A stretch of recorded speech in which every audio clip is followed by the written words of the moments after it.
प्रकाश, सबसे पहले मैं आपके पास आना चाहूंगा। बिहार में 8 लोकसभा की सीटों पर इस आखिरी चरण में मतदान हुआ, क्या सूचना वहां से मिल रही है? देखिए, जो सूचनाएं हैं उसके मुताबिक पटना साहिब जो लोकसभा क्षेत्र है, यहाँ पर सबसे कम मतदान हो रहा है। मैं यहाँ पटना विमेंस कॉलेज में हूँ। यहाँ पर कई लोग आ रहे हैं, जा रहे हैं, आने जाने का सिलसिला है, लेकिन कतार नहीं है। वहीं पाटलिपुत्र, जहाँ से कि लालू की बेटी मीसा भारती चुनाव लड़ रही हैं, वहाँ इन 8 लोकसभा क्षेत्रों में से सबसे ज़्यादा अभी तक करीब 50% मतदान हो चुका है। तो सबसे कम बगल के क्षेत्र में पटना शहर जो पटना साहिब है, और बगल में ही पाटलिपुत्र है। तो एक तरह से ये कहा जा सकता है कि ग्रामीण इलाकों में जमकर मतदान किए जा रहे हैं, लेकिन वहीं शहरी क्षेत्रों में ज़्यादा मतदान नहीं हो रहा है। कांटे की टक्कर है रामकृपाल यादव और मीसा भारती के बीच में। तो वहीं काराकाट पर सबकी नज़र है, क्योंकि काराकाट से भोजपुरी के स्टार पवन सिंह वहां से चुनाव लड़ रहे हैं। तो ऐसे में वहां भी ये देखा जा रहा है कि मतदान का प्रतिशत करीब 45% तक पहुंच चुका है 3 बजे तक। तो ये जो गहमा गहमी देखी जा रही है, वोटरों के बीच में कहीं उत्साह है तो कहीं पर नरमी देखी जा रही है। गर्मी उस कदर नहीं है, कई इलाकों में गर्मी जरूर है, लेकिन कई इलाकों में तेज हवाएं चल रही हैं, जिस वजह से लू का असर कम है। बावजूद इसके वोटर जो परसेंटेज जिस हिसाब से, मैं आऊंगा प्रकाश, आपके पास आगे भी आऊंगा, हम दोबारा भी लौटेंगे, आपसे अपडेट आगे भी लेंगे। लेकिन जरा हिमाचल प्रदेश चलते हैं, मंडी का मैं रुख करना चाहूंगा, जहां से कंगना रनौत बीजेपी की प्रत्याशी हैं और विक्रमादित्य सिंह उनके सामने हैं, कांग्रेस के जो उम्मीदवार हैं।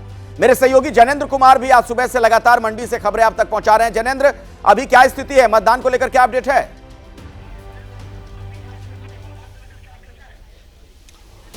अखिलेश, देखिए, हिमाचल प्रदेश में मिजाज के मुताबिक ही शांतिपूर्वक का मतदान हो रहा है। 3 बजे तक का जो आंकड़ा है उसके मुताबिक 60% से ज्यादा मतदान हिमाचल प्रदेश की जो 4 लोकसभा की सीटें हैं, मंडी जिनमें शामिल है, उनमें हो चुकी है। और हिमाचल प्रदेश में 4 जो लोकसभा की सीटें उन पर तो नजर है ही, साथ ही साथ 6 विधानसभा की सीटों पर उपचुनाव भी हो रहा है। अखिलेश, राज्यसभा चुनाव के बाद जिस तरीके से कांग्रेस के 6 विधायक बीजेपी में चले गए थे, उन सीटों पर उपचुनाव हो रहा है। और उन सीटों के नतीजों पर कहीं ना कहीं प्रदेश की सरकार का भविष्य टिका हुआ है। जहां तक मंडी सीट का सवाल है, यहां पर दिलचस्प लड़ाई है। सुबह से हम लोग रिपोर्ट कर रहे हैं, कंगना और विक्रमादित्य के बीच। दोनों ही आज अपने अपनी जिस विधानसभा में उनका घर है, अपने अपने गृह विधानसभा में दोनों ने पूजा पाठ की और इसके बाद बूथों का मुआयना किया। वोटिंग शांतिपूर्वक चल रही है। देखिए, अभी जिस बूथ पर हमें कुछ महिलाएं लाइन में लगी हुई हैं, किस मुद्दे पर आप वोट कर रही हैं?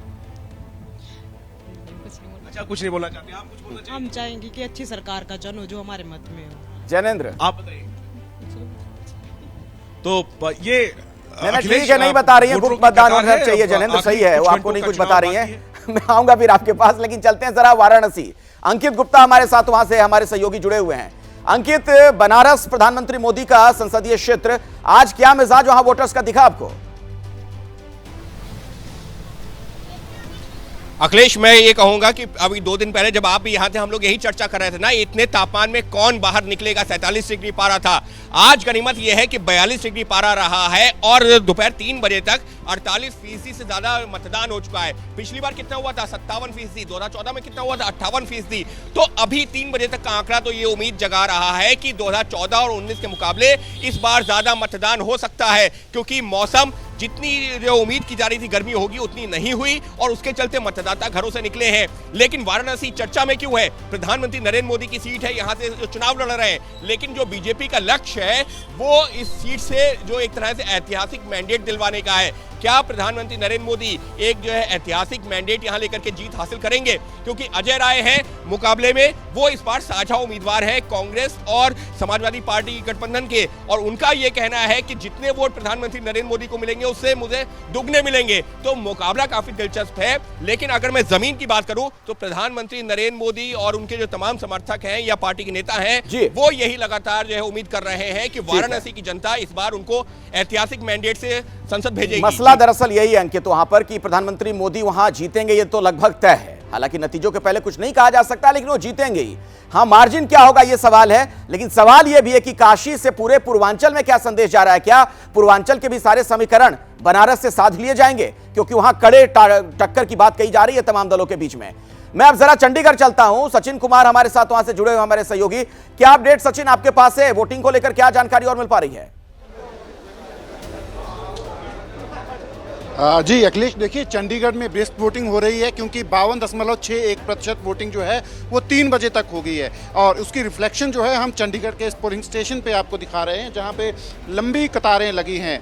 गर्मी है, गर्मी के बावजूद लोग जो हैं बड़ी संख्या में आ रहे हैं वोट करने और काफ़ी देर से इंतज़ार भी कर रहे हैं वोटर्स से जान लेते हैं मुद्दे भी और कितनी देर से इंतज़ार कर रहे हैं। वैसे आप कितनी देर से खड़े हैं? Almost half an hour. बड़ा इंतज़ार करना पड़ रहा है आपको, लंबी लाइन है काफ़ी आप लोगों को वोट करने के लिए। इंतज़ार तो करना पड़ रहा है काफ़ी। तो क्या है जिन मुद्दों के ऊपर वोट करेंगे?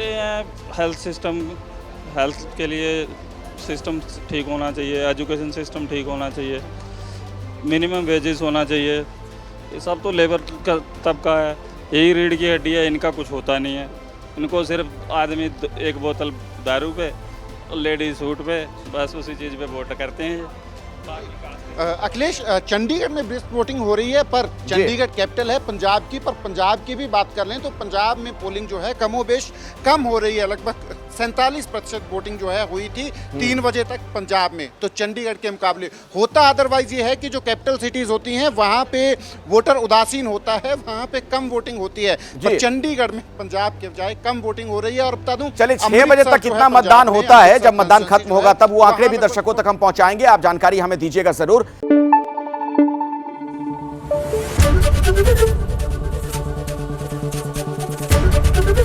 एबीपी न्यूज आपको रखे आगे।